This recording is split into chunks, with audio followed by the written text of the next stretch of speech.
¿Qué tal? ¿Cómo les va? Bienvenidos a esta nueva presentación del seminario de escuela.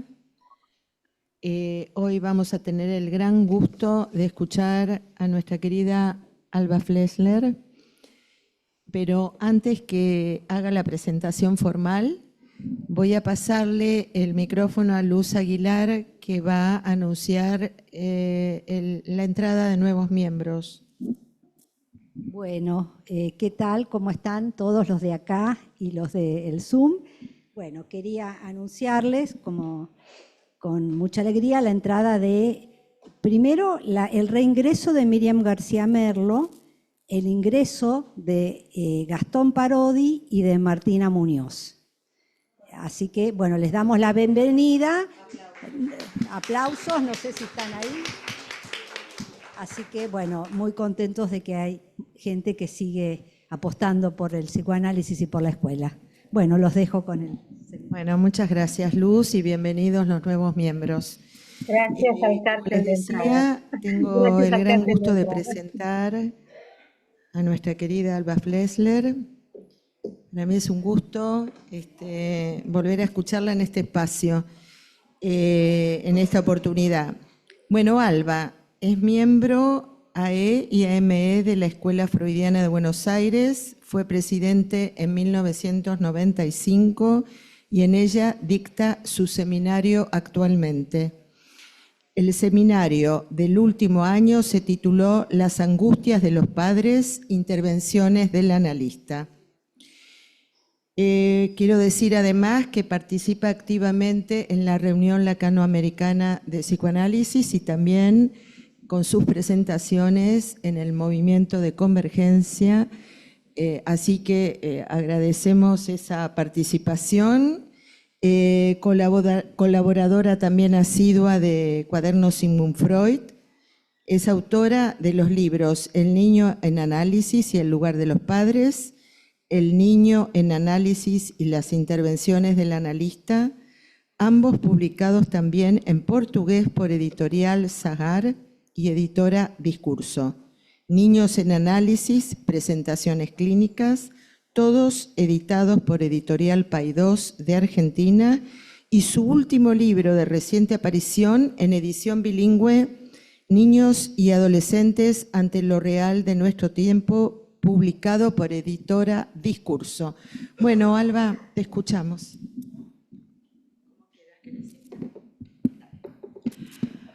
Hola, hola, hola. Bueno, acá estamos. Le nom du père. Le nom du père. Parece increíble, ¿no? La similitud con que se pronuncian fue repetido, pero sigue pareciendo increíble. Y sin embargo, al ser el mismo saber, son dos sentidos distintos. De esto trata el seminario que nos reúne. El que no va a estar contento, nosotros sí, de estar aquí compartiendo una nueva reunión, es Václavic, el creador de la teoría de la comunicación, que creía que si un emisor dice con claridad a un receptor y emplea bien el código, va a haber comunicación. Nosotros seguimos y entonces yo quiero agradecer auténticamente a Alejandra Rodrigo, no solo por su presentación, sino por haberme invitado a participar de este espacio sostenido de escuela desde hace tanto tiempo y por sostener también que sigamos haciendo escuela. Me refiero a que es un seminario que está enhebrado con otros espacios de escuela desde hace muchos años. Creo que lo propuso Daniel Paola, si no lo recuerdo mal, y se ha ido sosteniendo tras una y otra comisión directiva, enhebrando el trabajo entre los distintos espacios de escuela. Entonces, haciendo red, ¿no? Red de enseñanza y transmisión entre los miembros de la escuela. Agradezco. Quiero también agradecer a cada uno de los analistas, colegas que hablaron antes que yo en cada una de las reuniones anteriores. Ya estamos por concluir este seminario, nos queda una reunión. Los escuché, no pude estar en todas las reuniones lamentablemente, pero me estimuló enormemente escucharlos. Les agradezco a ustedes que están acá en presencia personalmente y también a los que están en persona online, porque es presencia, tenemos ahora ambas.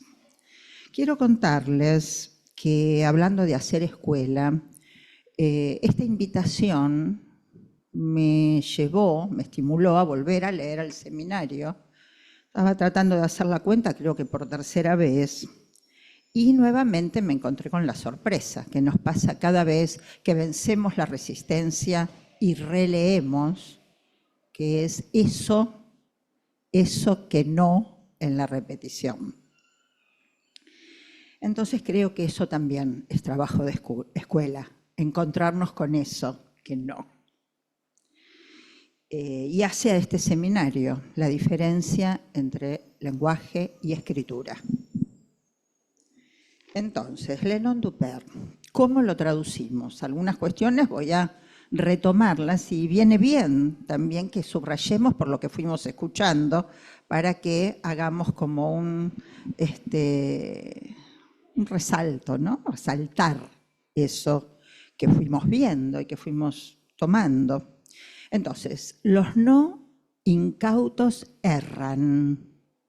Yo les digo, como lo dijo Isidoro, me parece que es realmente una buena traducción poner erran y no yerran, porque permite hacer el contrapunto entre error y errancia, ¿no? Es decir, algo que en yerran no queda tan claro. Lo subrayo por algo que voy a decir luego, y nuevo, pretendo. Bueno, los nombres del padre, que sería la otra acepción de Le Nom du Père, Lacan casi no se ocupa en este seminario. Es casi un anticipo de lo que va a plantear en el seminario siguiente, en RCI, donde va a precipitar, como momento de concluir en su investigación, una propuesta de cuál es la especificidad del padre. En realidad Lacan se ocupó del padre a lo largo de toda su enseñanza, lo mismo que Freud. Es un tema que, como me da por decir, el padre y la mujer son pilares para poder enhebrar todos los conceptos. Casi como decir, dime que es un padre para ti y te diré cómo enhebras los otros conceptos. Entonces entiendo que esto ha sido muy importante en la obra tanto de Freud como de Lacan. Y desde cuando empezó con la metáfora paterna, allá en una cuestión preliminar, el clásico, y fue enganchando el padre al nombre, escribiéndolo con un guión, nombre del padre, para resaltar la unidad del nombre y del padre, hasta lo que viene de algún modo anticipando, que va a tratar y concluye en RCI, los nombres del padre y su tarea específica, la nominación. La nominación, que dice Lacan, tiene por operatividad específica enlazar lo real. ¿Y qué real? Lo real del goce. Es decir, con la nominación se enlaza lo real del goce. Esto va a decir en RCI, pero no podemos tomar un seminario, no podemos porque estamos en otra situación que el presente puro, tomar solo Le Nom du Père. Leemos en el tejido de los seminarios, tanto los que hemos leído previos como los que vinieron después. Entonces, por eso tenemos presente en la articulación que vamos a hacer de los conceptos, que fue diciendo este investigador.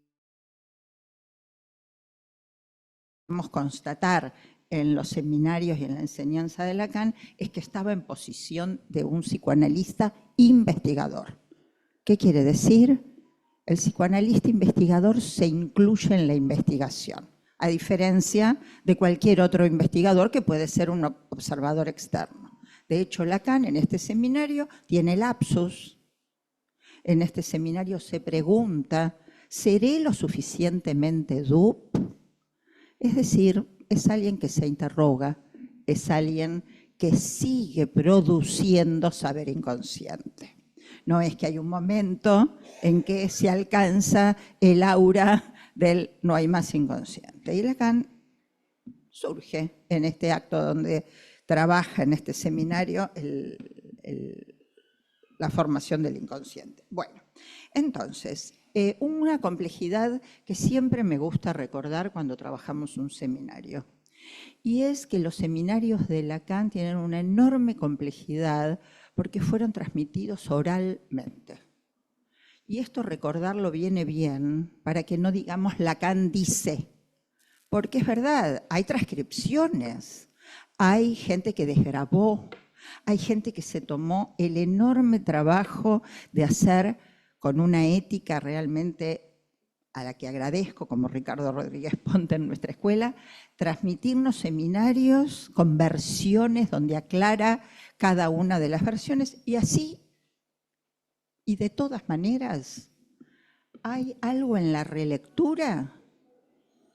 Yo, por ejemplo, en esta ocasión me encontré en la traducción con cuestiones que están dichas en las distintas versiones de distinta manera en su traducción. Y no cualquier concepto. Por ejemplo, el de falla.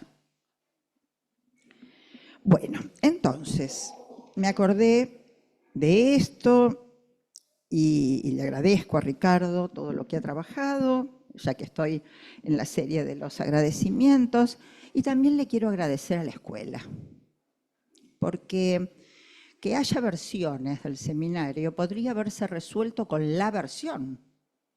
Y sin embargo, nosotros fundamos, esta es la primera escuela que fundó una biblioteca abierta. Una biblioteca abierta quiere decir que cualquiera puede venir a comparar las versiones. Y se fundó con las fotocopias iniciales que Isidoro trajo de París, cuando nadie soltaba las desgrabaciones, las fotocopió y las donó a la escuela. Entonces digo, en esta escuela hay significante amo, hay discurso amo, pero no hay amo. Entonces, gracias escuela por biblioteca abierta para que todos podamos seguir pensando. Quería no obviar todos estos agradecimientos, ya que estamos leyendo juntos. Para mí hacer escuela es poder leer juntos y encontrarnos, entonces, al escuchar a otros, con las coincidencias y con las disidencias. Ambas estimulan. Como dice Serrat, las coincidencias me reconfortan, las disidencias me estimulan. De modo que, bueno, gracias a cada uno y vamos. Yo escuché en cada uno de los que fueron hablando en las reuniones anteriores un sesgo que, si bien toma el del seminario, también dice del que presenta, es decir, de por dónde van sus investigaciones, sus intereses, sus preguntas.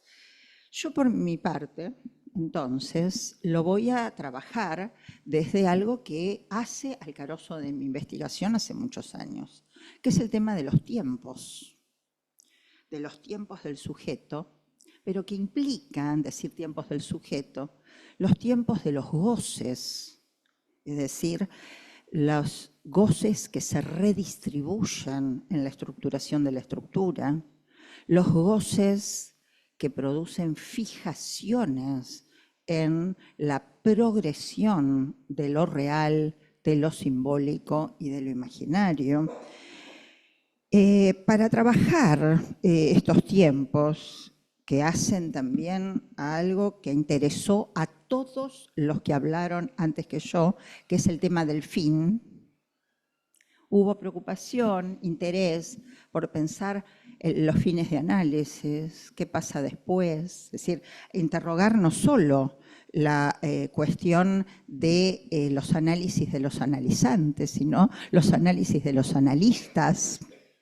Es decir, el tema del fin y las fijaciones me lleva a una pregunta que la vengo pensando hace tiempo, que es cómo las fijaciones primarias en los tiempos de la infancia inciden en los efectos de lo que queda como resto en los fines de los análisis.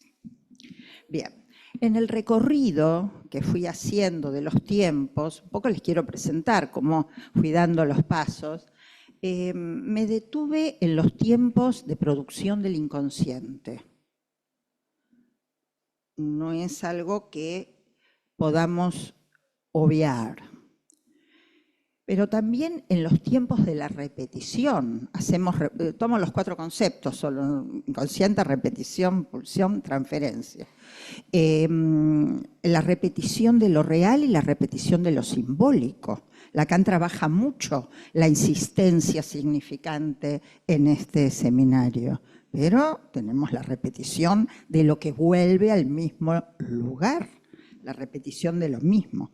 La pulsión, sus modos de enlace del objeto, que se pueden o no enlazar a la castración en los distintos tiempos, y la transferencia, que implica tiempos diferentes y que en la clínica es esencial distinguirlos porque nos permite, por ejemplo, entender por qué hay pacientes que no se preguntan, que vienen sufriendo y piden que se les pregunte o le hacen preguntas al analista sobre su persona, y son adultos. Es decir, nos están revelando tiempos de la relación al sujeto supuesto saber. La suposición, que no es la creencia, se estructura en tiempos. Esto lo digo como algunos ejemplos de lo que me permite como plantear, o como poner las fichas para después ir armando a dónde quiero ir bien con el seminario.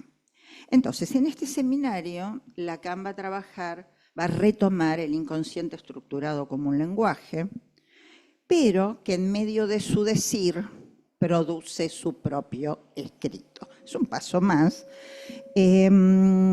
Y nos dona, por eso les decía, algo de lo que es el inconsciente incurable. Cuando tiene un lapsus, en un momento sustituye a Kant por Freud. Esto no está marcado en las versiones en castellano, pero sí en la versión en francés que yo consulté, que pone lapsus, ¿sí? El que transcribió, lapsus. En la versión en castellano pareciera que dice primero Kant y después, pero no, ha tenido un lapsus. Qué bien, tiene inconsciente. Entonces, la cita de la frase que quiero trabajar de este seminario en relación a los tiempos, que fue tomada, es casi, les diría, una cita obligada para todos los que trabajamos, con niños, con adolescentes y con sus padres. Es decir, aquellos que abordamos los tiempos de la estructura en la infancia. Y es la siguiente. El niño está hecho para aprender algo. Para que el nudo se haga bien. No le tienen miedo a decir que se puede hacer bien o mal. No, más o menos. Porque no hay nada más fácil que lo que falla. Y aquí viene la cuestión de la falla y de las fallas. En esta cita, Lacan usa la expresión siguiente. Car il n'y a rien de plus facile que ce qui rate. No dice falla, qui rate. Pero es traducido como falla. Muchas veces que lean en el seminario falla, no está diciendo falla, si tiene distintas maneras de expresarlo. Entonces, vale la pena que pensemos qué estatuto le damos a lo que llamamos falla. No es un solo modo de decir, bueno, falló, sino darle un estatuto lógico. Propongo entonces retomar una distinción que nos acercó Isidoro Beck, que es, llamamos falla cuando falta la falta. Vamos a diferenciar entonces a cuando el nudo falla de cuando hay error. El niño entonces debe aprender. No dice, se le debe transmitir, él debe aprenderlo y aprehenderlo, diríamos, con H. Bueno, entonces quiero nombrar algunas cuestiones que ya se dijeron solo para recordarlas, me las anoté para no extenderme demasiado, pero que quiero que las tengamos presentes. Si el nudo se hace bien, seremos abonados del inconsciente. Si no, no. El equívoco formará parte de nuestra estructura. No hay comunicación lograda. El nudo será nudo neurótico, RSI. Así lo llamó Lacan. Él escribió las letras. Quiero decir esto porque, y acá mi homenaje a mi maestro en topología, Carlos Ruiz, que cuando quise jugar con los nudos, les cuento esta anécdota, de jugar con los nudos y hacer, bueno, juguetona como soy, me gusta, me dijo, no, pero esto no es topología, me dijo Carlos. Y yo le dije, ¿y las letras que Lacan le puso al nudo, es topología? No. Le digo, ¿y por qué Lacan puede jugar con el nudo y yo no? Bueno, esto para que no hagamos del nudo religión. Juguemos con el nudo. El nudo es no todo también.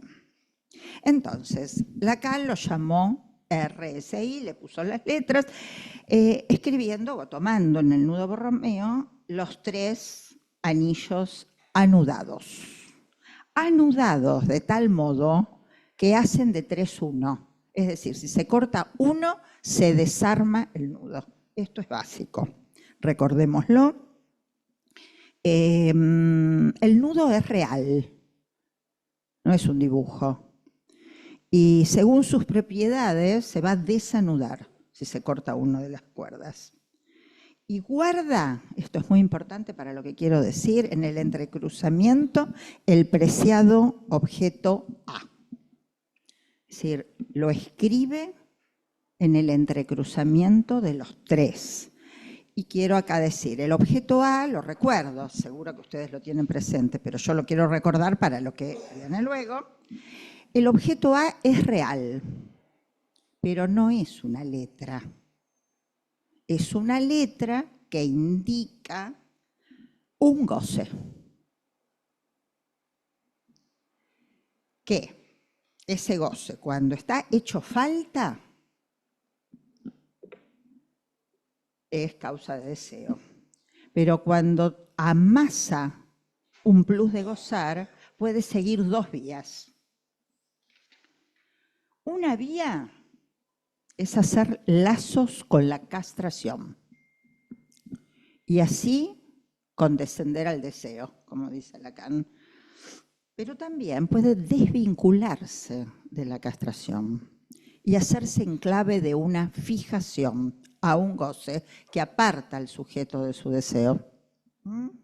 Entonces, en los tiempos de estructuración de la estructura, vamos a poder encontrar, según los destinos del objeto, tiempos de lo real, tiempos de lo simbólico y tiempos de lo imaginario, y puede haber fallas y errores en el armado del nudo que deciden la estructura del sujeto, neurosis, psicosis, perversión.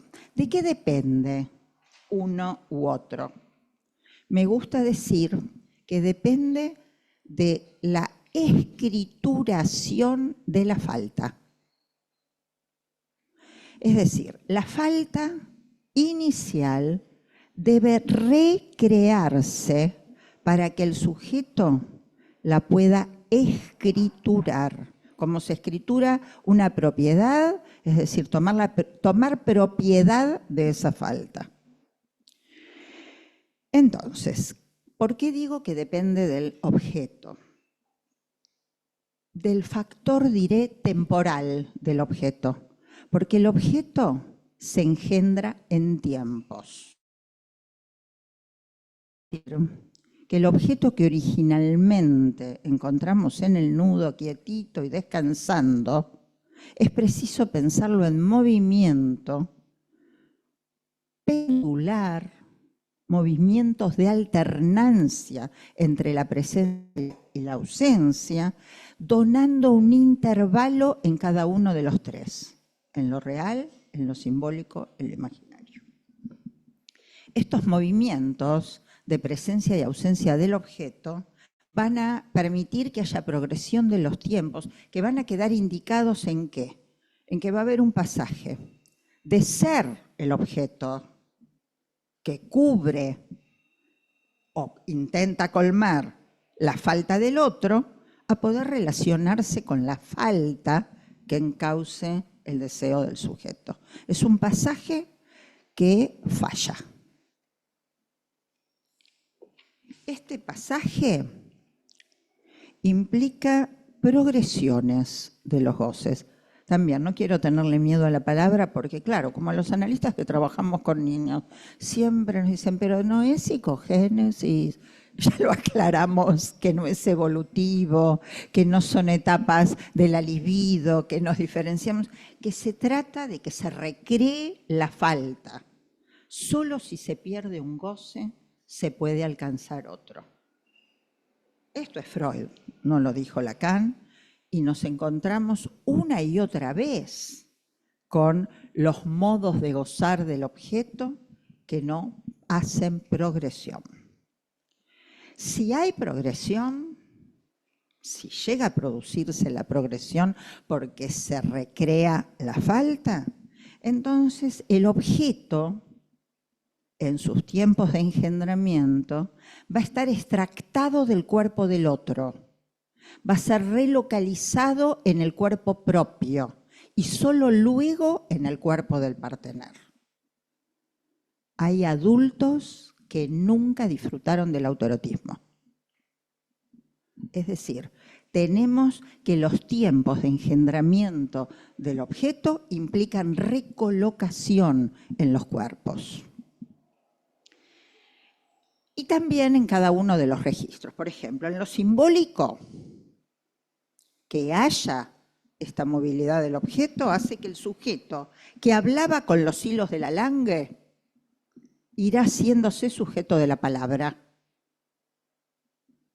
Y luego de un discurso se puede disponer de la palabra y no articular el discurso. En lo imaginario se puede llegar a constituir el precipitado jubiloso de la imagen especular y no descoagular la imagen del espejo. Para poder jugar con el ser es preciso que el objeto se recree y se reescriture la falta más de una vez. También para poder pasar de que la imagen se mueva en la escena del mundo al faire semblant. No cualquiera puede hacer semblant. El faire semblant es un tiempo de recreación de lo imaginario como cobertura de un pedazo de real anudado simbólicamente.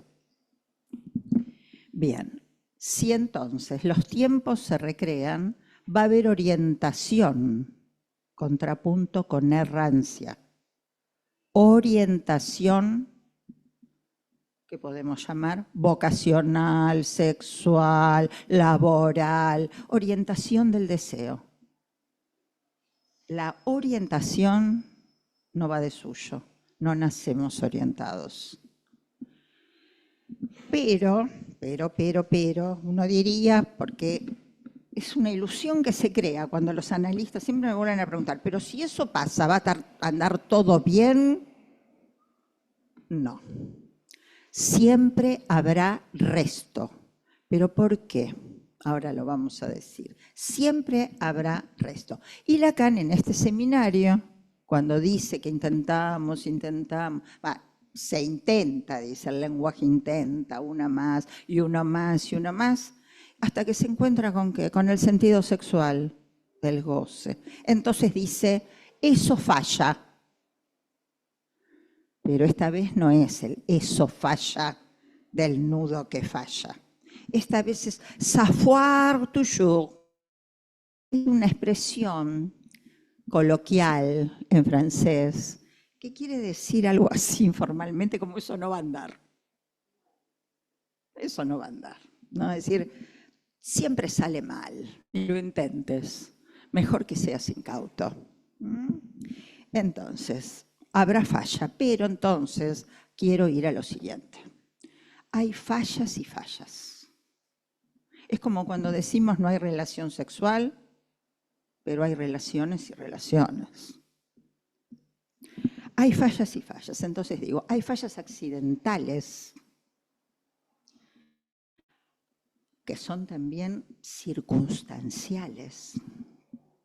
Hay fallas permanentes y hay también error. ¿De qué depende? Depende de las relaciones entre el sujeto y el otro. ¿Qué otro? El otro real.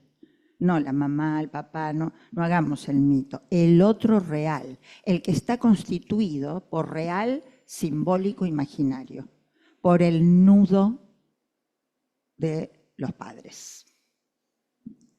Y también por lo encastrado del otro. Por eso hay resto, por eso savoir toujours.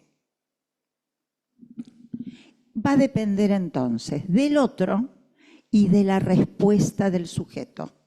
Esto nos quita en la clínica de cualquier pretensión de pensar que lo que le pasa al niño es porque linealmente la mamá o el papá. Por supuesto que el otro real implica una real en los tiempos de prematuración, pero el sujeto responde. La respuesta del sujeto no es la realización del objeto. Lamentablemente un niño puede quedar capturado realizando la presencia del objeto en el fantasma materno, pero si responde, se efectúa como sujeto. Y hay tiempos de respuesta, tiempos de efectuación. Hay padres entonces, ya que hablamos del nudo de los padres, que no operan en su función. No siempre los padres son los padres del fantasma. No se trata de los padres inventados, del invento del padre. En el antecedente del sujeto está el otro real. Y en el otro real, por supuesto, la lengua materna, los modismos que vienen de las generaciones, los goces que se transmitieron intocados, lo encastrado de lo encastrado de lo encastrado de las distintas generaciones. Hay padres que no operan, lógicamente padres, pero no operan su función. Hay padres que están retenidos circunstancialmente en un goce, esos fallan puntualmente, accidentalmente en su función. Otros que fallan por regresión a un goce puntual, no porque sean fallados. Hay una operación de regresión ante circunstancias de la vida. Y hay otros que restan anclados en una fijación primaria que nunca pasó por la castración. En función de esto es que he propuesto hace tiempo a los analistas que trabajan con padres desplegar el mapa de los goces cuando escuchan a los padres, para poder ubicar el lugar de ellos como madre, como padre y también como hijos.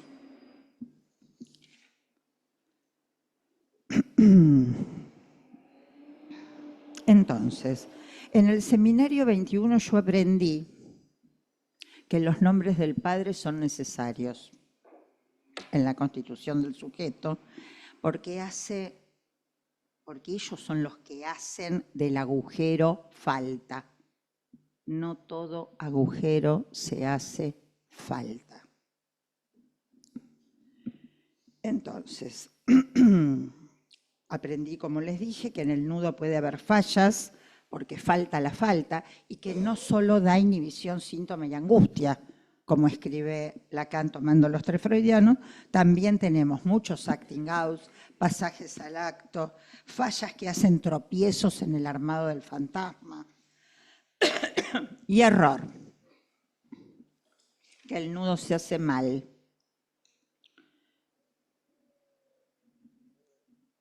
Retomemos entonces, antes de ir a lo que quiero proponer para que conversemos, algunos de los dichos que fui escuchando y que quiero que tengamos todos presentes para lo que voy a retomar. Cuando me acerco a los seminarios de Lacan, siempre trato de pensar como realmente lo escucho a Lacan como alguien que está investigando y que está desesperado, como él nos dice, me desespero por pasarles un pedazo de real, un Buda real, me desespero. Y yo creo que realmente lo escucho como en esa desesperación de un investigador que trata de ahondar. Creo que cada seminario tiene que ser leído como tiempos de investigación.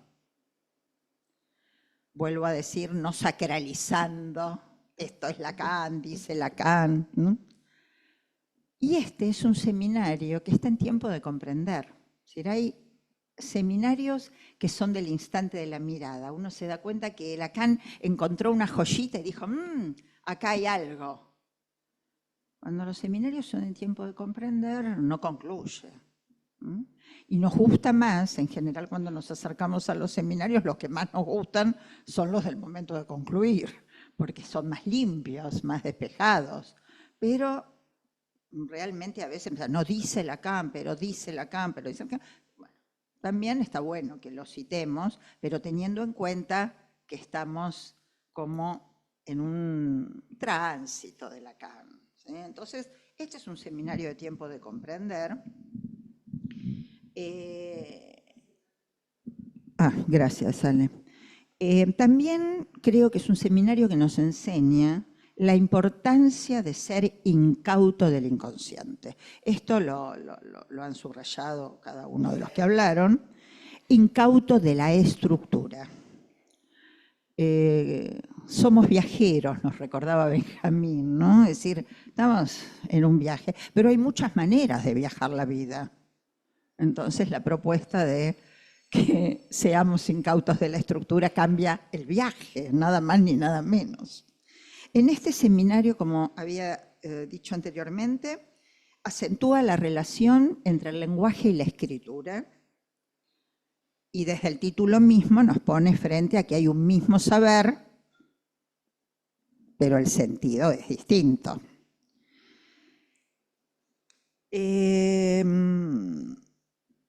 Retoma lo del inconsciente estructurado como un lenguaje y trabaja mucho la lógica de incompletud. Si en el comienzo de su enseñanza acentuaba ese tiempo de lo simbólico, la serie, la lógica de Frege, la secuencia de los significantes, en estos seminarios está mucho más preocupado por lo real. Por eso apela a la matemática, a la lógica, a la escritura. ¿Por qué lo repito? Porque sé que otros lo dijeron. Porque es como volvernos a recordar a ustedes y a mí misma que no hagamos religión de las escrituras. Hay momentos en que parece que estamos, te tiro un nudo, tráeme un nudo, tomá un nudo, nudo.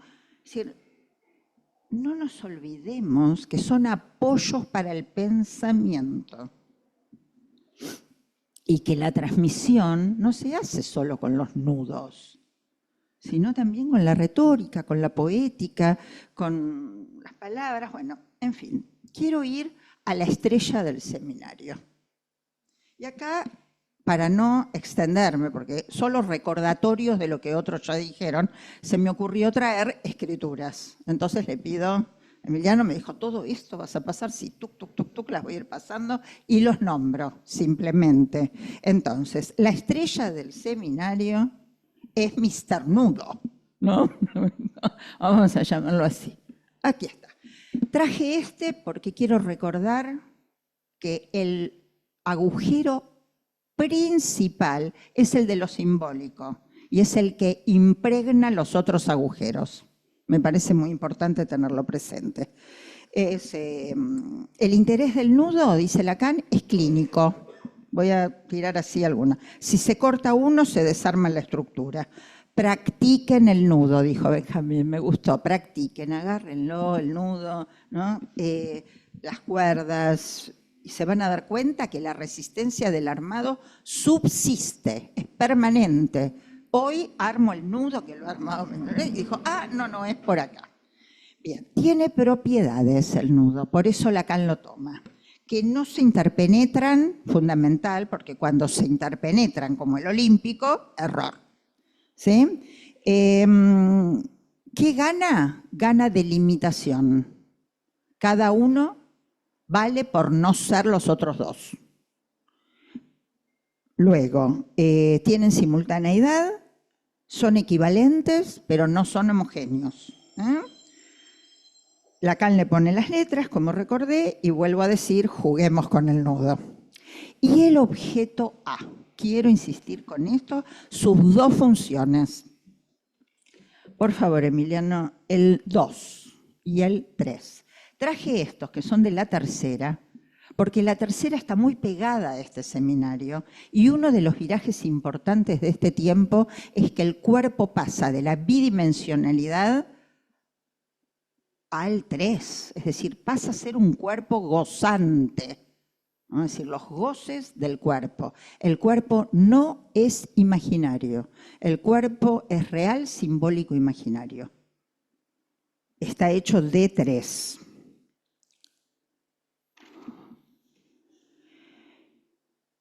Y el objeto que Lacan no dice en lo que escribe si está funcionando de falta o está funcionando de plus de gozar, eso lo tenemos que leer nosotros, sus dos funciones, como causa de deseo y como plus de gozar.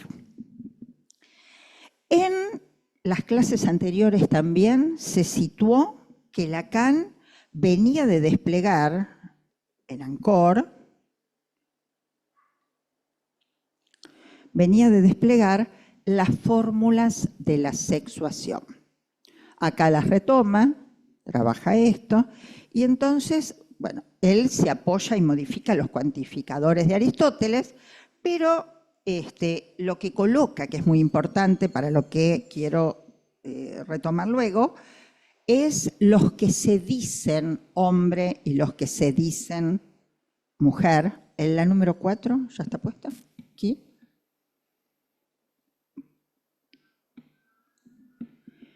Que nos ayuda a nosotros los psicoanalistas de un discurso, que no hay nada natural en esto de... Es decir, ustedes me hacen así, todos sabemos esto, pero estamos viviendo un tiempo en el mundo donde, ¿no?, los genes marcan lo que se es y lo que no se es.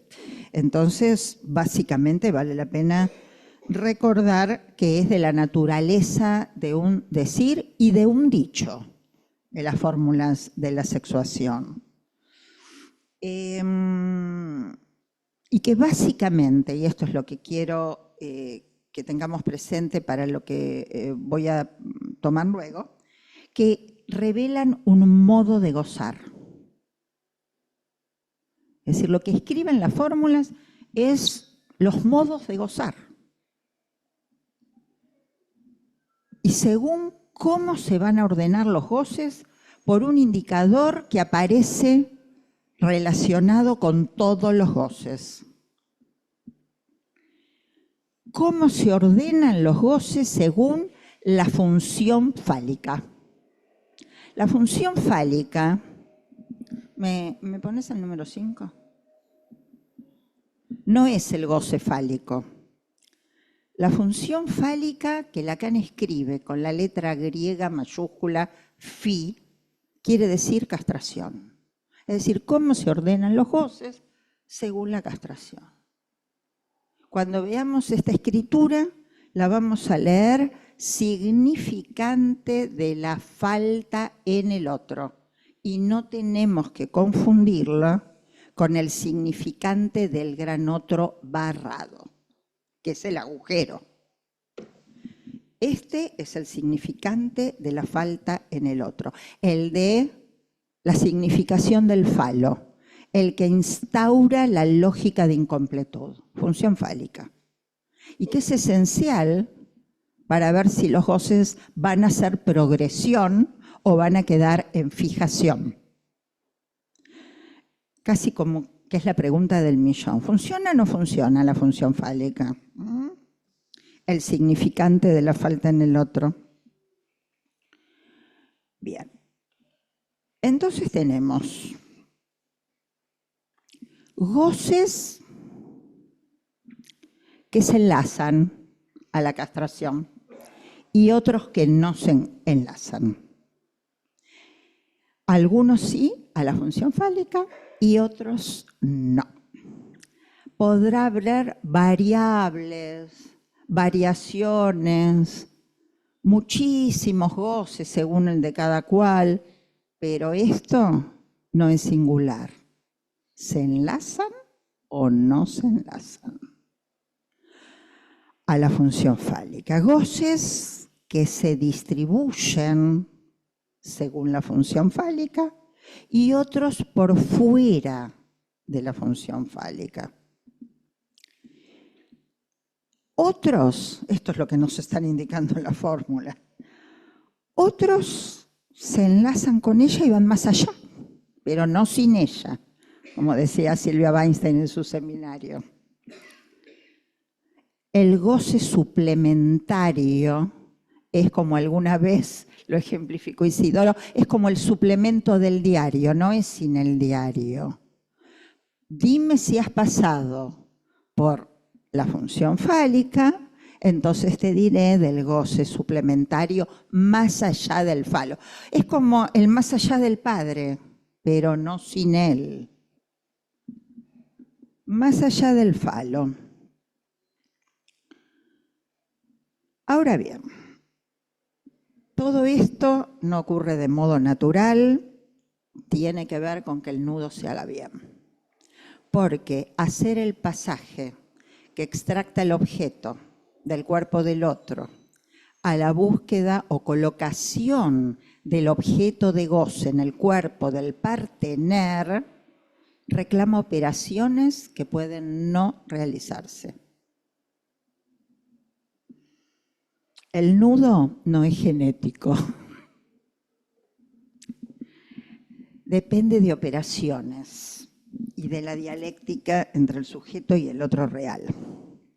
Para que el nudo se haga bien, para que el niño aprenda a hacer su nudo, necesita del otro. Y eso falla. Entonces, permítanme compartir con ustedes,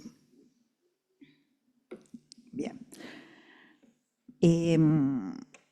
algunas cuestiones de mi manera de trabajar, porque todo esto a mí, les diría así, me interesa, me gusta investigarlo, me gusta ahondarlo, pero siempre trato de guiarme por lo que hace a mi práctica. No, sí, se puede grabar, sí.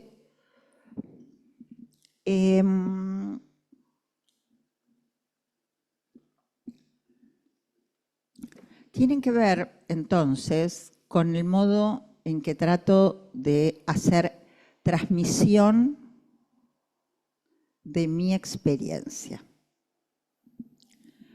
¿Qué quiero decir con experiencia? Que no es solo mi práctica, sino que es podido formalizar, reflexionar de eso que hago. ¿Qué hago cuando sostengo mi práctica? Y eso es lo que quiero compartir con ustedes, que he podido formalizar. Entonces voy a hablar de los tiempos, tomando todo esto que hemos trabajado partiendo de que en el inicio el nudo que se tiene que hacer bien es el nudo de los padres. Por favor.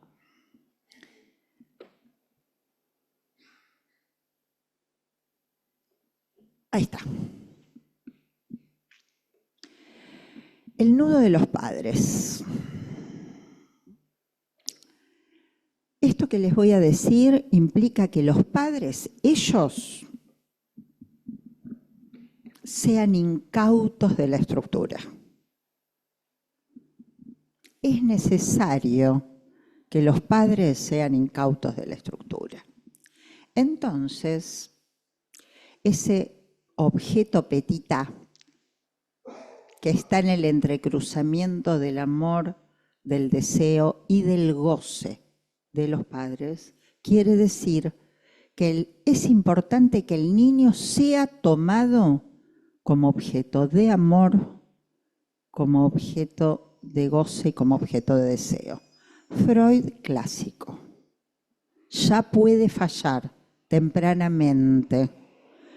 El niño puede no ocupar un lugar en el narcisismo de los padres, no ser His Majesty the Baby, y entonces no ser amado, no ser el objeto a falta, recubierto imaginariamente. El niño puede no ser equivalencia simbólica de la serie de las equivalencias pene igual niño, que es lo que pone a jugar la representación del falo imaginario para el otro y hacerle ilusión. No siempre uno dice, ¿qué es la ilusión? La ilusión es la cobertura imaginaria de ese real.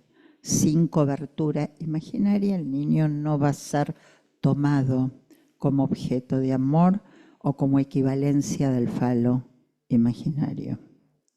Y también es importante que sea tomado como objeto de goce en el fantasma. Pegan a un niño. Son los 3 lugares que Freud le da al niño en su teorización y que yo quiero anotar con un nudo. Es muy importante escuchar si está armado o no el nudo de los padres. Pero como es necesario que ellos sean incautos de la estructura y que se arme, también es contingente.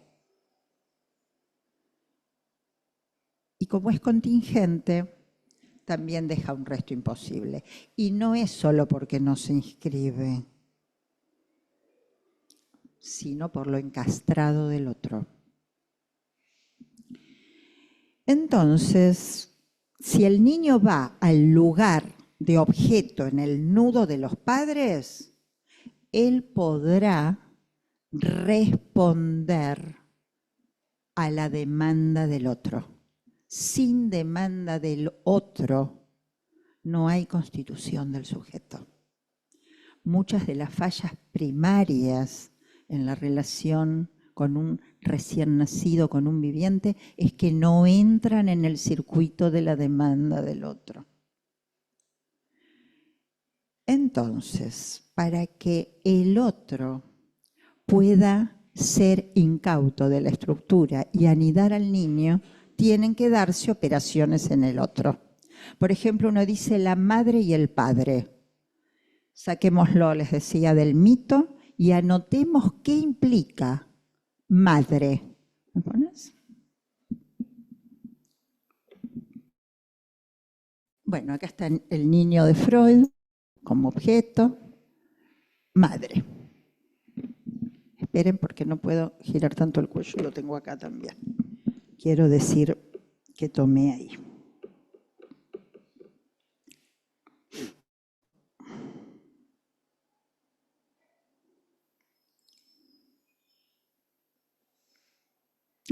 Ahí está.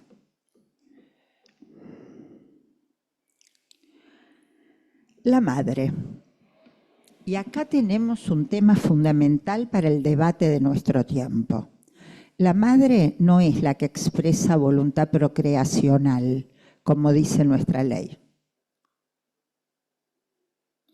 La madre es la que tiene un fantasma donde se sostiene su deseo de un hijo.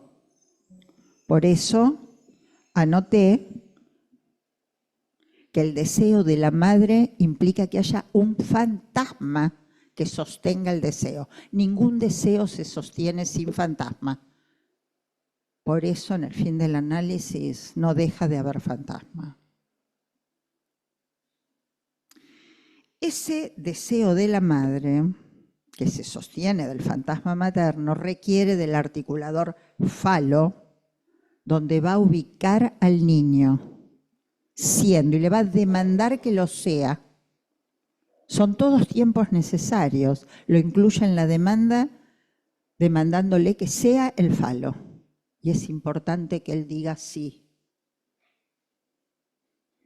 Que pueda alienarse. Sin alienación no hay constitución del sujeto. También que pueda separarse. Alienación y separación, Lacan lo plantea así, pero la alienación ya es una respuesta del sujeto. No es que el nene lo tomaron de objeto y está alienado. Responde. Y lo que sí ocurre es que ahí ya empieza si va a haber o no va a haber intervalo, porque puede ser tomado como metáfora del falo que la madre no tiene y que va a buscar más allá de él, metáfora del amor por el padre, dice Lacan, o puede ser tomado como metonimia del falo que ella no tiene ni tendrá jamás. Esto divide las aguas respecto, por ejemplo, de lo que puede dar un tipo de neurosis u otro tipo de neurosis.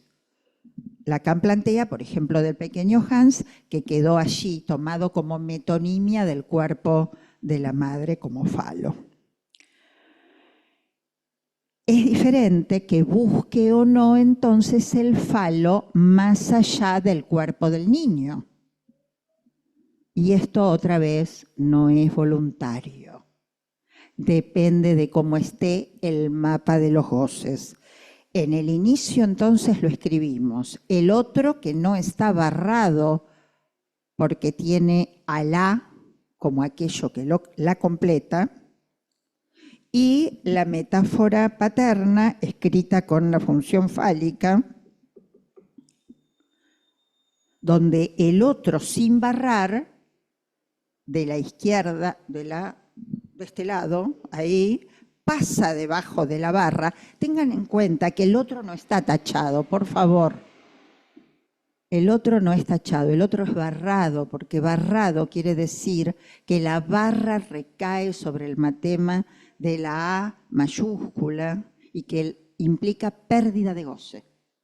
Siempre que encuentren barra en la escritura de Lacan, es pérdida de goce.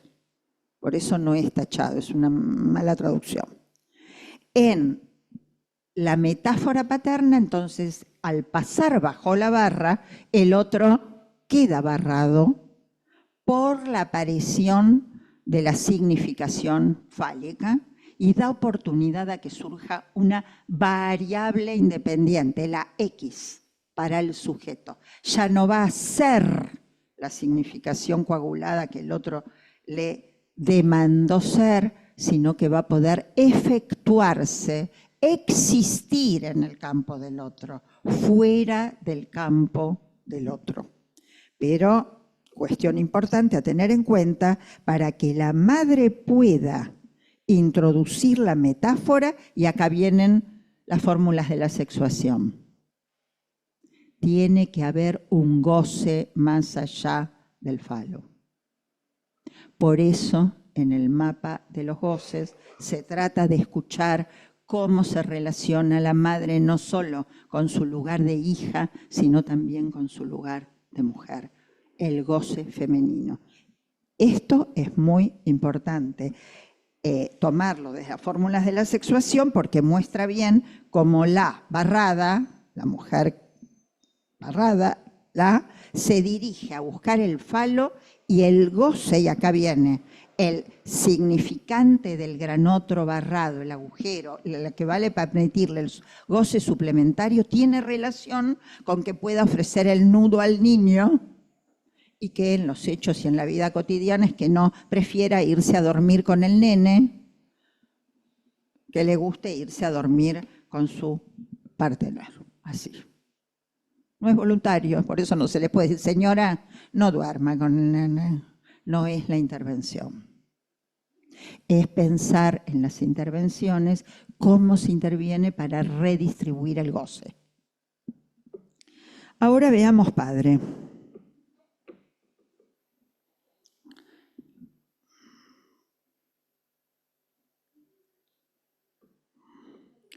El padre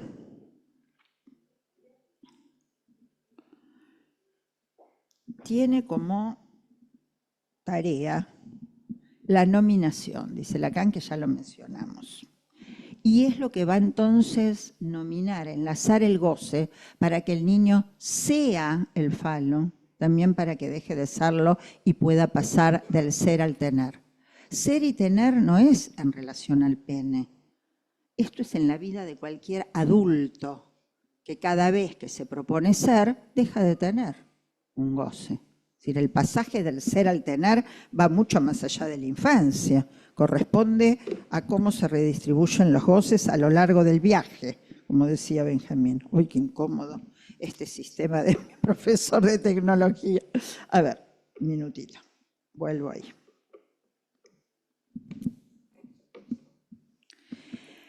En la nominación y en RCI no es menor la cuestión de la perversión, que no es solo la versión del padre, sino también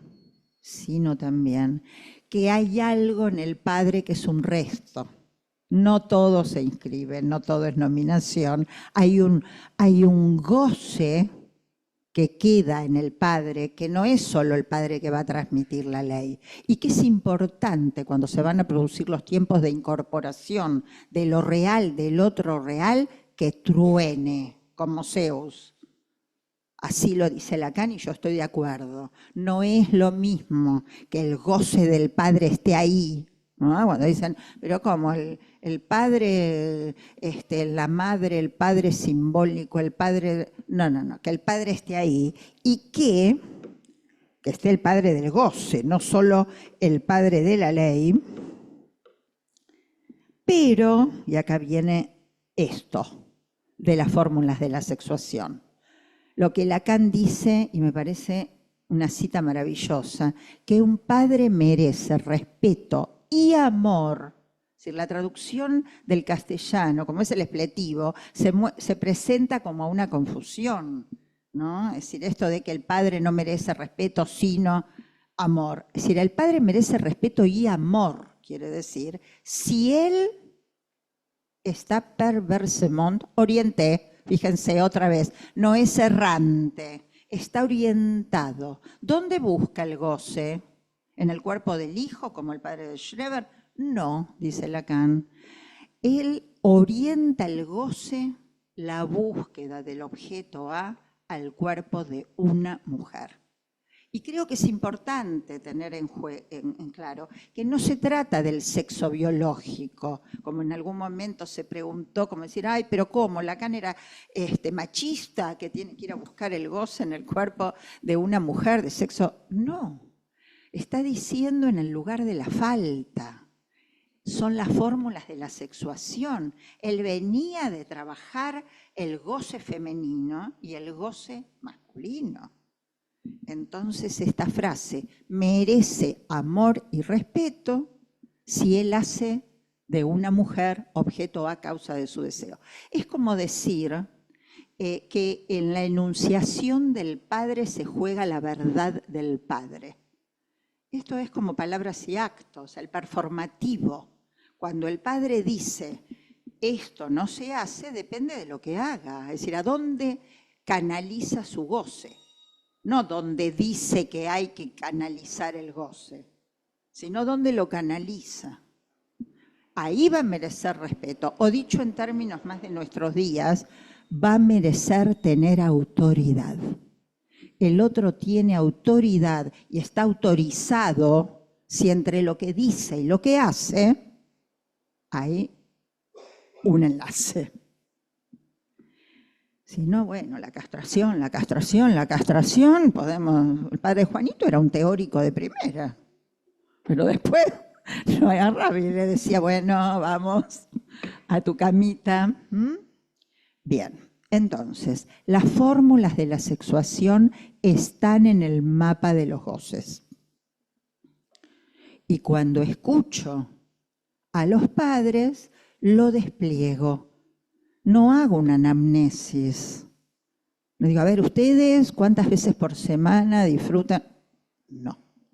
Se trata de poder ubicar si funcionan los goces como metáfora, como metonimia, si el niño es esta continuidad de goce en el cuerpo del otro.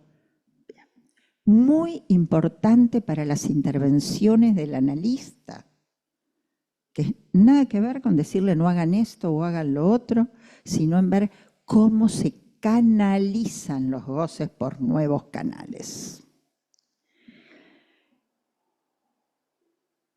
Hay algo que nos sirve muy claramente para poder, en los historiales freudianos, ubicar diferencias en los tiempos. Fíjense, tanto Dora como la joven homosexual, ambas dos, tuvieron madres que no hicieron de sus hijas mujeres el falo imaginario que les hizo ilusión. ¿No podría decir? Ahí podemos hacer una generalidad y decir, las madres que no. Sin embargo, Dora fue histérica y la joven homosexual, en el decir de Freud, no era neurótica.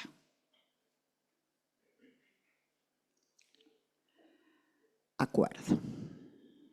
Bien, entonces, ¿qué pasó? ¿Por qué una hizo la vía de la histeria y la otra quedó arrojándose y haciendo pasajes al acto toda su vida? Tratando y tratando de ser el falo sin poder alcanzarlo. Ambas dos intentaron seguir la vía del sostén del amor al padre. Dora, por eso, llegó a poder investigar el cuerpo de una mujer, esa que podía ser objeto de deseo del padre. Porque ustedes saben que siempre esto se juega en los hijos sobre el tema de la mujer del padre. Si la mujer del padre es la madre, se jugará con la madre. Pero si no, con la mujer del padre, porque siempre se trata de avanzar por esa vía. Bueno, Dora lo intentó, pero la decepción con el padre hace una regresión a la fijación de goce anal, que es la que la lleva finalmente a la muerte, pero llega a colocar el falo en un hijo, al que lo volvía loco. Ustedes saben que no lo dejaba salir tratando de escuchar cuando volvía, pero logra colocar la ilusión fálica en un hijo. En cambio, la joven homosexual, que también se dirige inicialmente al padre, en lugar de encontrar al padre buscando o haciendo de una mujer, solo tenía ojos para la madre, dice Freud. Con lo cual, no le queda otro camino que quedar identificada al objeto escópico y decirle a la Cocotte la frase que es más clara, que yo solo quería mirarla. Bien, entonces, para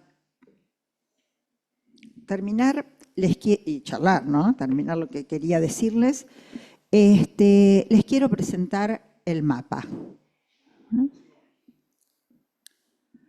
Es un diagrama, como cualquier otro apoyo del pensamiento, donde me sirve a mí de guía, de vector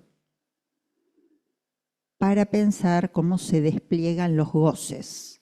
Nosotros recibimos madre, padre, niño, podríamos decir madre, padre, hijo, pero fíjense cómo las flechas dice, bueno, pero a ver qué pasa con esta madre como mujer.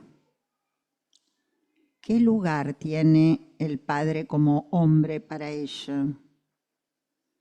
¿Cómo se despliega para el padre la búsqueda del objeto en el cuerpo del partener mujer? ¿Cómo están los goces? ¿Y qué les ha permitido en su camino de fijación primaria o secundaria pasar de su lugar de hijos al lugar de padres o al lugar de hombre o de mujer? Un par de ejemplos. Bien, estaba mirando, estoy bien, ¿no? Con el tiempo. Porque siempre me río de mí misma, porque digo, tanto hablo del tiempo y a veces es por donde me falla, ¿no? Bueno, les decía que había fallas y fallas,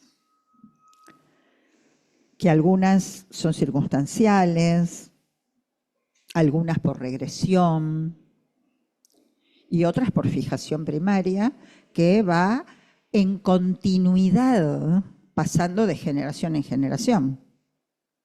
Es la continuidad del goce. Por ejemplo, recordaba unos padres que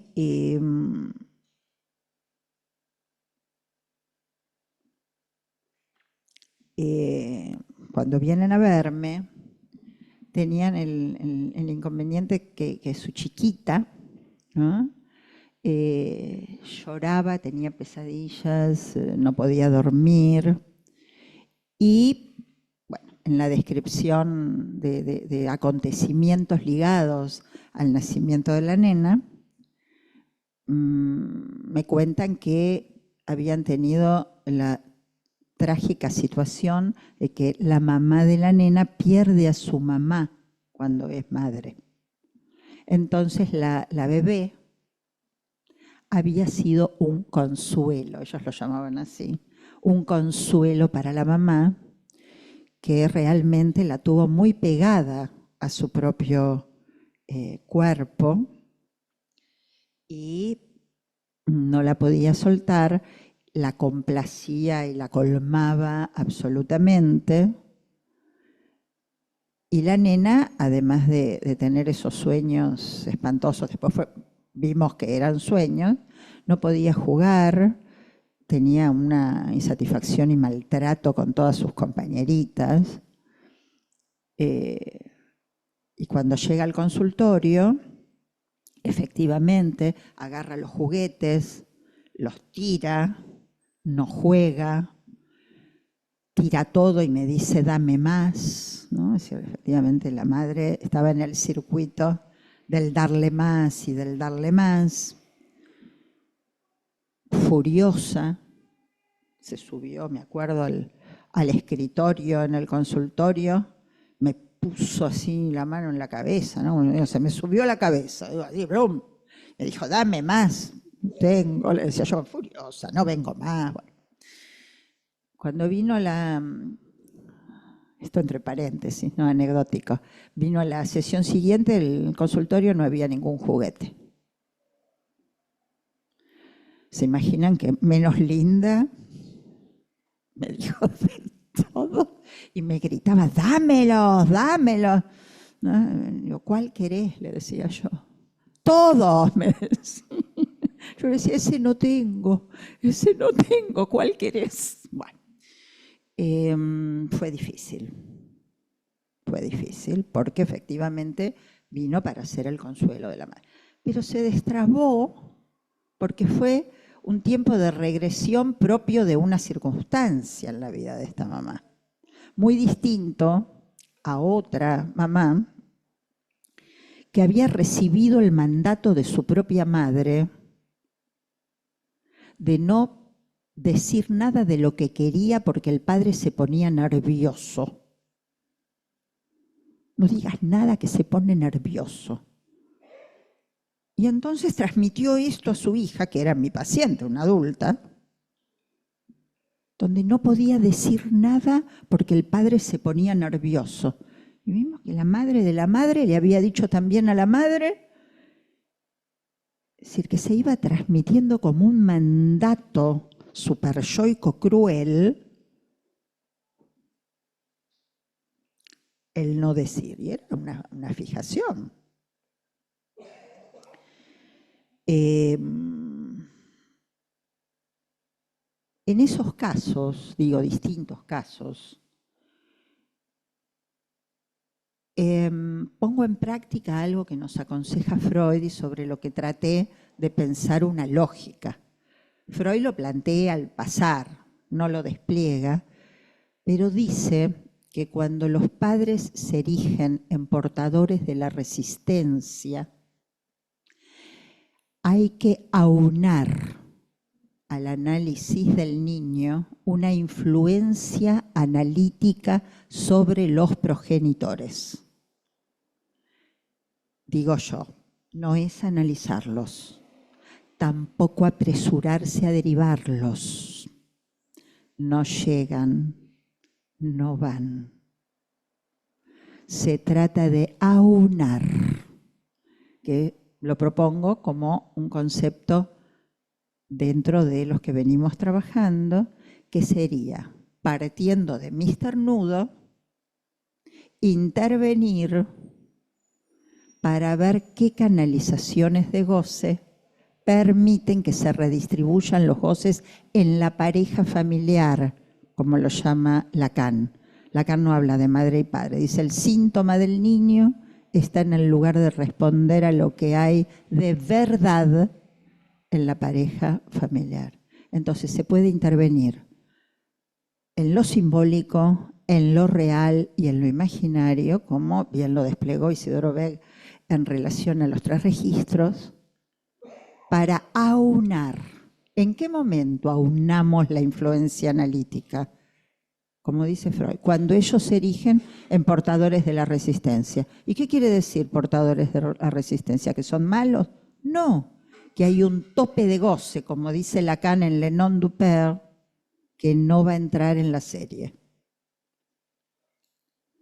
Entonces podemos hacerlo ingresar desde los 3 registros.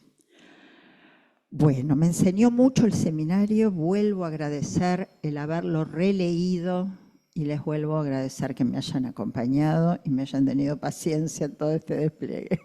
Gracias, me gustaría mucho que pudiéramos hablar.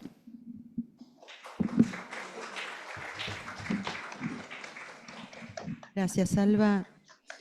Vamos a pasar a un espacio de interlocución, de intervenciones. Voy a ir anotando los que levanten la mano en el Zoom y los presentes. Sí, ya voy.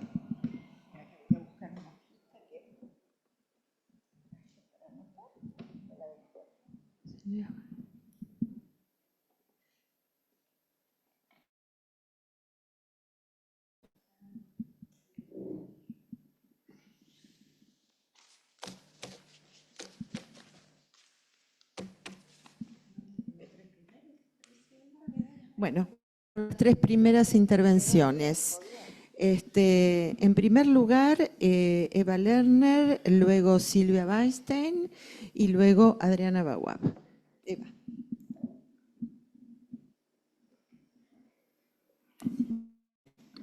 Gracias, Alba, como siempre muy clara y muy interesante lo que planteas.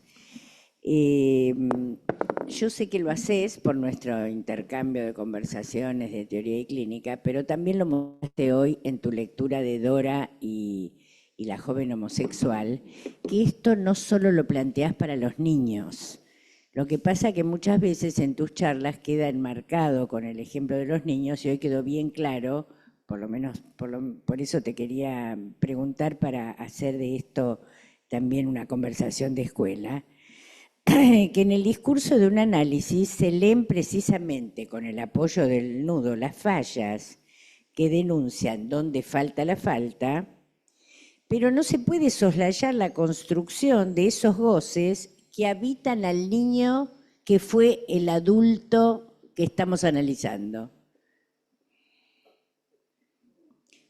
¿Se entiende? Te pregunto esto porque hace a una lógica para analizar, que divide las aguas a veces en los debates de nuestra escuela. Y así como al psicoanalista de niños le dicen esto será psicogénesis, analizar así, construyendo esos goces que habitan al niño que fue nuestro analizante en su neurosis infantil, ¿no? Se le dice, estás haciendo historia, ¿no?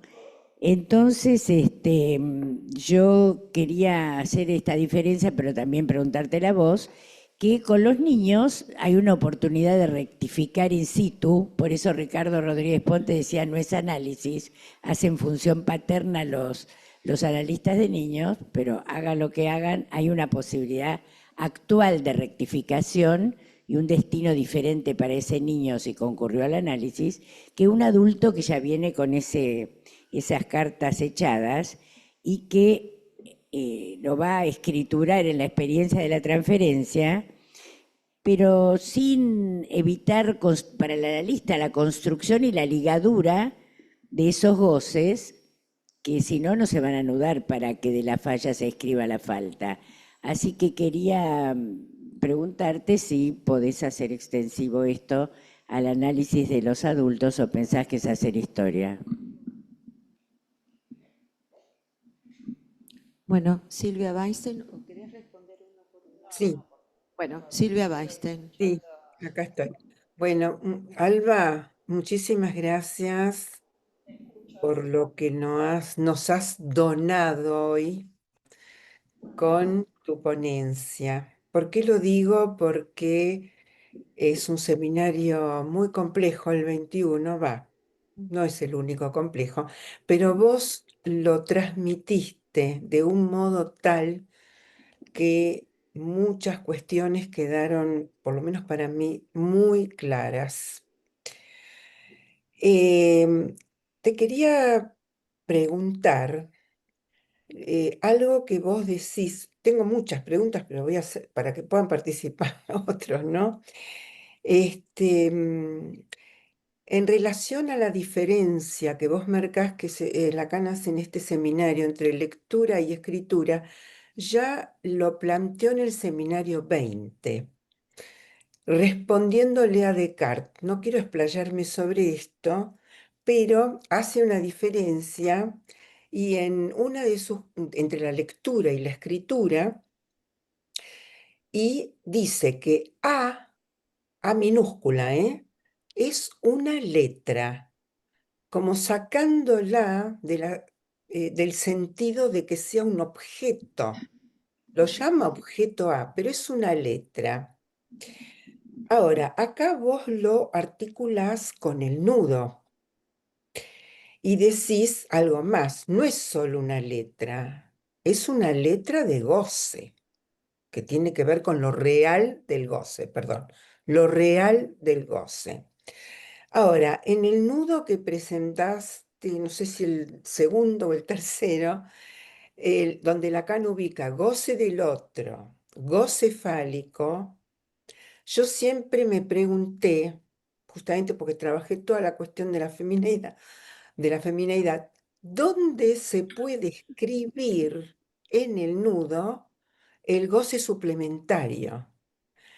Hoy, con lo que vos decís del objeto A, que se trata no solo de una letra ni de un objeto, sino de lo real de un goce, o un goce ligado a lo real, si no, digo, me despertó esta pregunta a mí, por eso te lo agradezco muchísimo, si no será que ese goce suplementario está puesto en ese objeto A, que en las fórmulas de la sexuación está escrito del lado de las que se dicen mujeres. Eso, Alba, muchísimas gracias. Bueno, Adriana. gracias. Bueno, Adriana Gawab. sí, muchas gracias, Alba, sumamente interesante. Y justo le comentaba a María Eugenia recién, a veces también en la clínica con mujeres adultas que tienen niños, lo difícil que está a veces, porque vos lo hablaste en relación a los padres del niño, trabajar cuando tienen hijos pequeños que los saquen del lecho matrimonial, digamos, ¿no? Vos decías que se trataba, decías, ¿no? Cómo disfrutan de los goces, ¿no? Y cómo a veces eso se torna o sea, a veces en la clínica se torna difícil de que inclusive no ir a dormir ella a la cama del niño para que duerman. Hablo de niños a veces de menos de un año o alrededor de eso, ¿no? Entonces, y vos decías, no se trata de decirle, darle una indicación, sino de ahí de ir trabajando qué trato tienen con el goce y también en relación a su partener, ¿no? Al papá de los niños, por ejemplo. Y la otra vez, trabajando el seminario del fantasma, Lacan, cuando habla de los segmentos armónicos y habla de la lógica del objeto A, menciona que el otro, con mayúscula en esos segmentos, recordemos que los trabaja en varios seminarios, pone en el lugar mayor al A con mayúscula y dice, el A con mayúscula es la madre, es la unidad unificante. Y a mí esto de utilizar la palabra unificante, como cuando usamos analizante, es como un modo, ¿no?, de poner a trabajar continuamente lo que va en este modo lingüístico. Y te quería preguntar entonces en relación a esto, sí, cuando vos hablás del tema de la nominación del padre, ¿no?, el padre como nominante, ¿no?, y entonces, ¿no?, decías al principio, la nominación enlaza, ¿no?, enlaza un real. ¿Y qué es ese real? Un goce. Entonces la pregunta es, ¿el padre enlaza ese goce, lo enlaza a un deseo, a la función fálica, decías al final de la charla tan interesante, lo enlaza a la función fálica y ahí el padre como nominante, ¿es porque da el nombre o es porque dice no de la nominación? Hay un no que tiene que inscribirse. Bueno, muchas gracias, es eso. Bueno, como ves, había muchísimas preguntas. tenemos la respuesta. Después tenemos dos intervenciones más, Estela Durán y Mariela Vesca. Bueno, espero dar no la respuesta, sino algunas aproximaciones. No, ya lo sé. Trato de ponerle un poco de humor mientras voy pensando qué digo tan buenas preguntas. Gracias.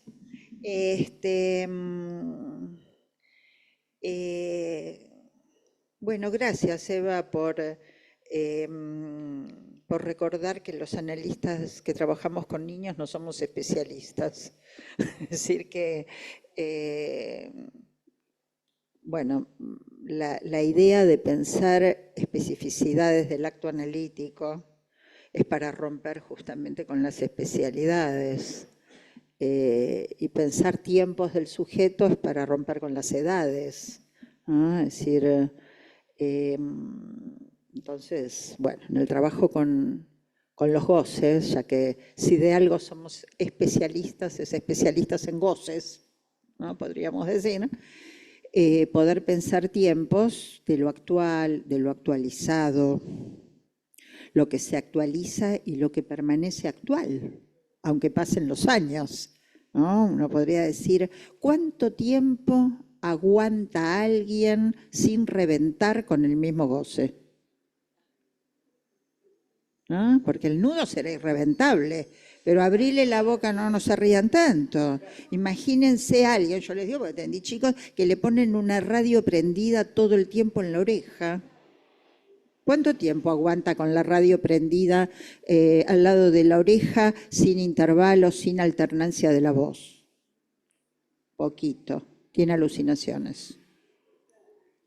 Es decir, hay actuales y actuales, ¿no? Digo, respecto de lo que se puede llegar a intervenir, porque cuando llegó con las alucinaciones auditivas, no es que porque era un niño y era chiquito, ¿eh? El daño en eso estaba hecho. ¿Qué quiere decir entonces? Que con construir, digo porque estoy de acuerdo con vos, me parece que es una degradación pensar que cuando uno interviene a decir, pero la madre, tal cosa, la madre le puso la radio, está historizando abusivamente en vez de pensar, ¿no será fantasma del que me dice que la madre le puso la radio? No, estoy de acuerdo con vos, que me parece un abuso extensivo, es decir, de creer que todo es fantasma. Lo he discutido muchísimo con quienes piensan, por ejemplo, los niños que padecieron abuso, pensar que el fantasma del niño, no hay que victimizar. Efectivamente, el goce del otro no existe, pero es eficaz. Y hay tiempos que se vencen. No se arma fantasma. ¿Ah? Entonces, sí creo que en la propuesta de la construcción que vos traes, que por supuesto interviene en el análisis de los adultos, hay distintas vías. Una sería el cuidado de no otorgar sentido, que creo que eso es fundamental. Freud trabajaba con la construcción y todos la introducimos donde hay un jirón de real arrancado para poder hacer algún borde, por supuesto. Pero creo también que hay que reconocer que lo encastrado del otro tiene un límite de inscripción, que digo yo como lo pienso, ya que, y que ahí lo que hay que proponer es canalizaciones de gozo en lo real. Entonces, bueno, da para pensar hasta los límites de esa construcción, ¿no? Es decir, que me parece que eso es importante, por lo menos es hasta donde lo pienso hoy, ¿no? Lo que no quiere decir que ese límite implica el que no se puede hacer nada. Se puede, pero la vía me parece que es del remedio en lo real. Es decir, encontrar una canalización de goce que permita... Claro, el apresuramiento obviamente es como, bueno, ya está, lo que le da la tela, ¿no? ¿Sí? Bueno, si la apuesta en ese sentido es justamente a construir un remedio en lo real. ¿Está? Bien. Silvia, qué bueno lo que me decís, de que te dejó pensando algo en relación a tu investigación y a tu seminario, que lo escuché y que realmente lo del... el buscar una escritura para el goce suplementario, no sé lo que me preguntás, si te diría que sí o que no. No lo sé, tendría que pensarlo. Lo que sí creo, escuchándote, es que en el nudo no se puede escribir todo como en ningún, digamos, diagrama. Todos los diagramas tienen algo que no escriben, entonces a veces intentamos como hacerles entrar, ¿no? Cosas. El objeto es una de las escrituras, que es una letra que indica un goce. Sí, por supuesto que el objeto A es una letra. Lo que pasa es que cuando yo dije localiza un goce es porque a veces solo la toman como letra. Entonces digo, no, es un paquete de goce el objeto A. Y... por ahí, no sé, pero va. Luego habría que como que explicar dónde, no sé, me parece que no, está bien. Avanzar intentando, jugar con el nudo. Pero me alegra que te haya dado como esa posibilidad, ¿no? Adriana, sí, es re difícil lo de sacar a los chicos de la cama, pero porque además hay un discurso de la época que es la teoría del apego, que yo le dediqué una clase entera y les cuento solo un detalle de un seminario. Ustedes saben, la teoría del apego tan amoroso y qué sé yo, está criada desde formaciones activistas cristianos de Estados Unidos. Bueno, tiene toda una raíz que les digo que es medio espeluznante, ¿eh? Es tremendo, sí. Toman la teoría de Bowley, que efectivamente, pero no tiene nada que ver con esa teoría que fue implementada para los chicos posguerra, para poder producir un apego donde había realmente una atroz situación real. Así que sí, está difícil, porque además nos bombardean por TikTok, por internet, todo. Si querés criar bien a tu hijo, comprale la cunita de apego, que con esto... Bueno, tenemos una especie de catarata de demanda del discurso de la época. Pero el padre, quiero ir a lo del padre que decías, porque sí fueron varias cosas. El padre no es que da nombre, digo, no es lo mismo, no.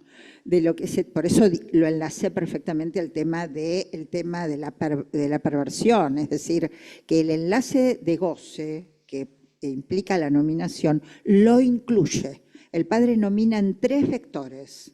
A la madre, el no reintegrarás tu producto, al niño, ¿sí?, la separación del cuerpo del otro, y a él mismo. Es decir, nombrar hijo al niño que se ha tenido con una mujer es también nombrarse padre. Y en eso quiere decir, no podés hacer lo que querés con tu hijo. Tenés que inscribir por eso. Entonces el padre habilita goce y restringe goce. Yo creo que es mucho más que dar nombre. Y Lacan lo distingue, ¿no?, en el seminario, cuando habla, bueno, del naming, del dar nombre y de todo lo que ya... lo que pasa es que, bueno, no podía tomar todo.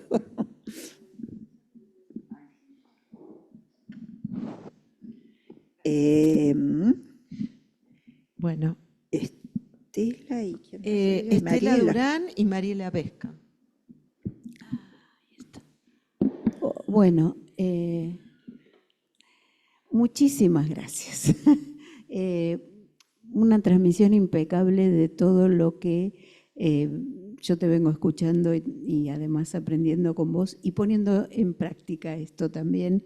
Y realmente esta cuestión de trabajar con los padres en esto de orientar el nudo que viene desorientado, me pareció muy bueno.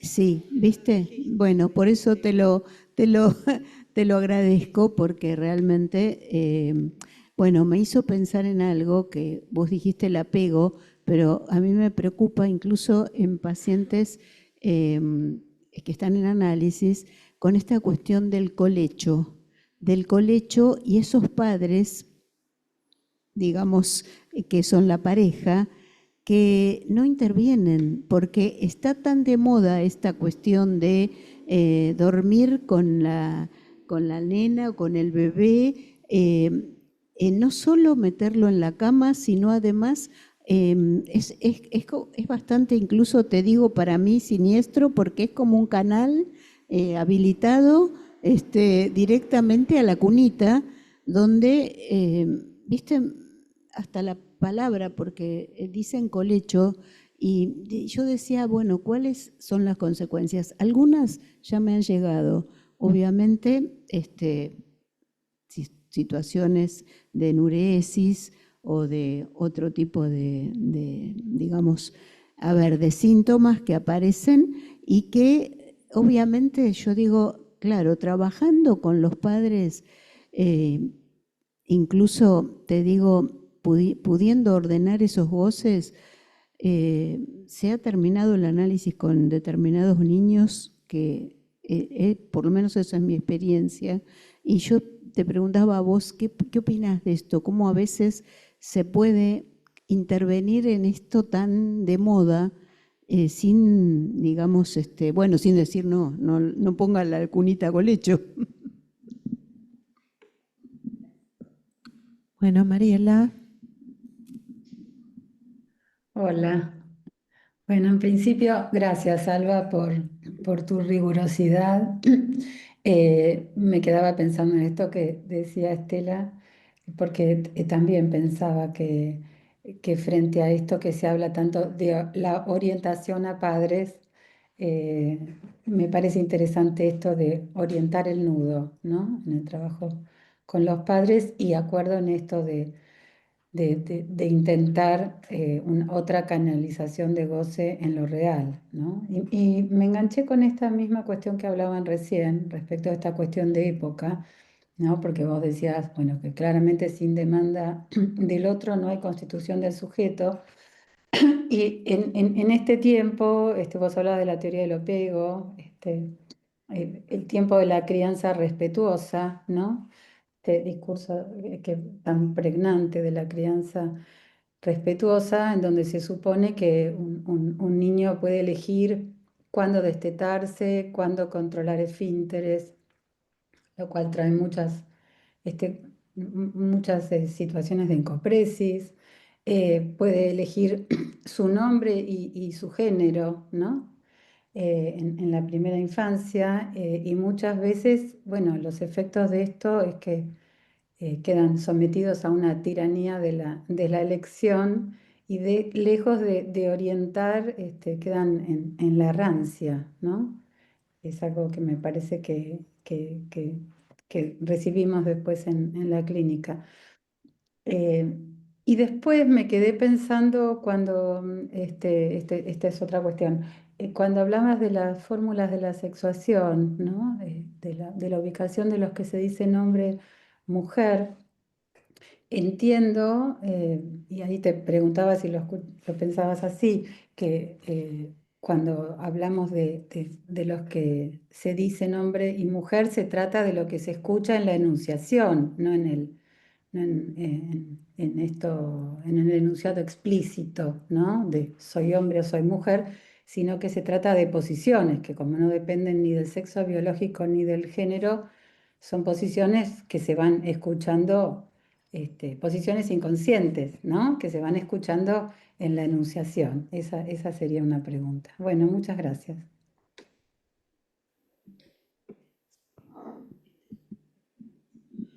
Bueno, gracias Estela y Mariela, que nos ponen en el terreno de la práctica con los padres y con los niños. Mira, Estela me recordaba mi propia propuesta, me la había olvidado, la de orientar el nudo, pero claro, orientar el nudo se refería en las intervenciones a que cuando el nudo de los padres, amor, deseo y goce, depende en la orientación o superpuesto, entonces poder pensar los otros dos para reorientarlos, ¿no? Que es cierto, en las intervenciones yo lo uso, gracias, pero para poder reorientar el nudo, ahora me digo a mí misma, es importante tener desplegado el mapa de los goces, porque si no, uno puede caer en dar indicaciones, que en definitiva, ¿cómo hacer para que uno diría, bueno, no igual para todos?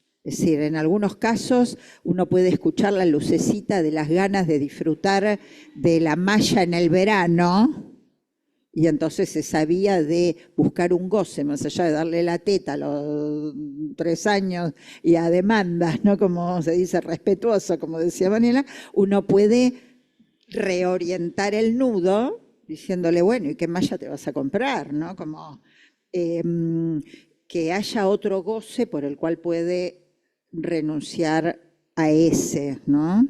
Yo creo que sí, que las intervenciones van en la línea de reorientar los goces teniendo en cuenta el nudo. O, nada, lo quiero matar, no es solamente el goce amoroso de me lo llevo al lecho, ¿no? Es decir, es como en nombre de su bien se puede trastocar absolutamente y dar marca a algo que tiene...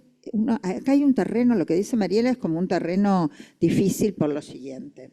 Partimos de plantear que no hay comunicación. ¿Qué quiere decir? Que inevitablemente cuando se habla hay equívoco. Cuento una madre que el nene le dijo, quiero ser como vos. ¿Qué hizo? Hormonas. Entonces, a ver, es interesante la frase, quiero ser como vos. Otra madre podría, no, es decir, podría haber dicho, quiere ser buena como yo, o quiere ser deportista como yo. No, para ella el quiero ser como vos se transformó en eso. ¿Qué quiere decir, no? Que realmente la época contribuye a que ciertas madres, porque no todas las que lo llevan al colecho, que está de moda, se lo apegan de tal modo que ves decir chicos de 5 años que durmieron en la cama de los padres, hasta el sonambulismo, ¿no? He tenido chicos sonámbulos que seguían durmiendo en la cama, la única manera de salir de la cama era sonámbulo, no los tenían ahí, pobrecito. Entonces, la época no ayuda, pero tampoco hagamos de eso una especie de contrarreforma, ¿no? En el sentido de no, el colecho, porque la verdad que los chicos fueron al lecho de los padres y el que me venga a decir que nunca sus hijos durmió en la cama, no hace falta que lo confiesen acá, pero que tire la primera piedra.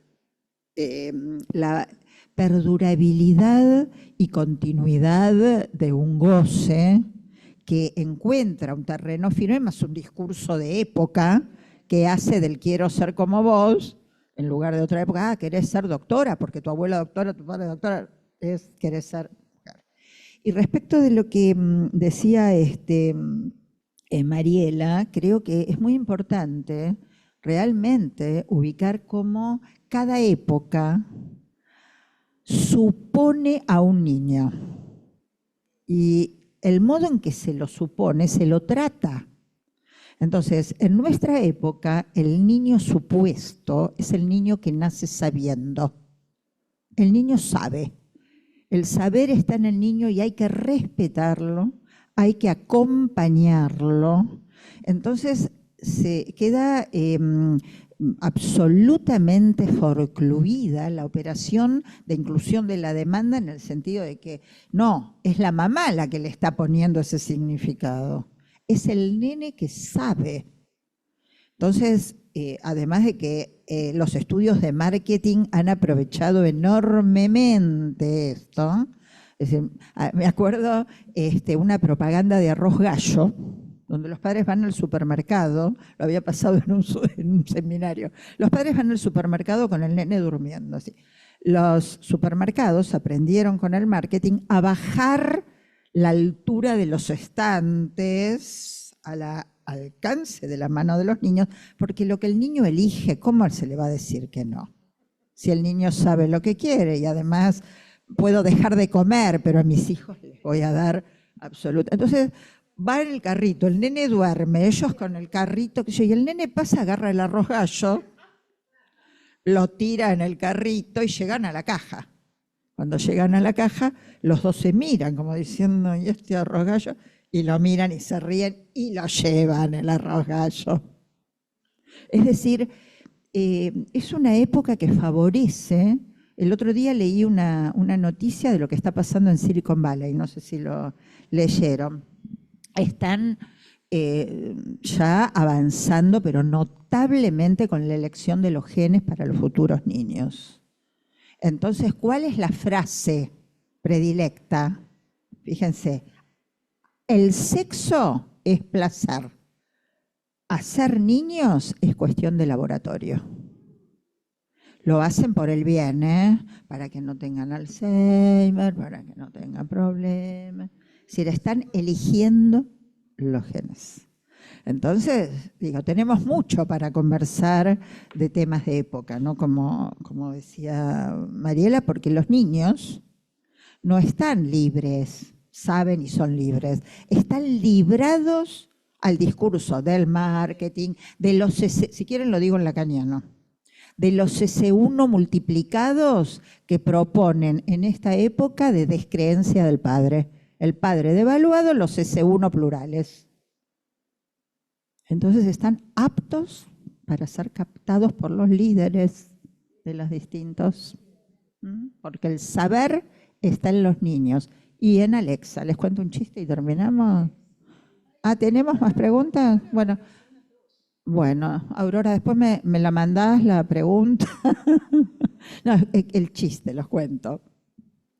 Está el nene haciendo la tarea, la madre se acerca y le dice, no, mirá, esta letra no va, tenés que corregirla. El nene le contesta, Las madres deben dejar que los niños hagan la tarea por sí solos y no entrometerse en las tareas escolares. La madre lo mira y le dice, ¿quién te lo dijo? ¿La maestra? No, Alexa. ¿Dónde está el saber? Bueno, no sé, puedo, la escucho, yo no sé, no, son las 2. Bueno, Son después las 2, Aurora. Yo lo mando, no hay problema. Bueno, gracias. Bueno, bueno, Alba, con Bueno, este gracias, aplauso te gracias damos a todos. las gracias. Excelente clase y conversación y los esperamos la próxima. Muchas gracias. Gracias.